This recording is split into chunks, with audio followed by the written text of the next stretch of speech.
Minsan sa mga bata, kayong mga bata, di ba?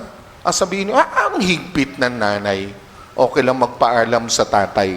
Di ba?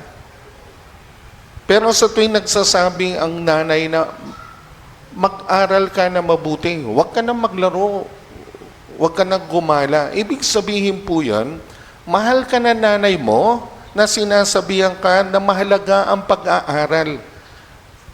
Diyan nakasalalay ang iyong buhay pagdating ng panahon.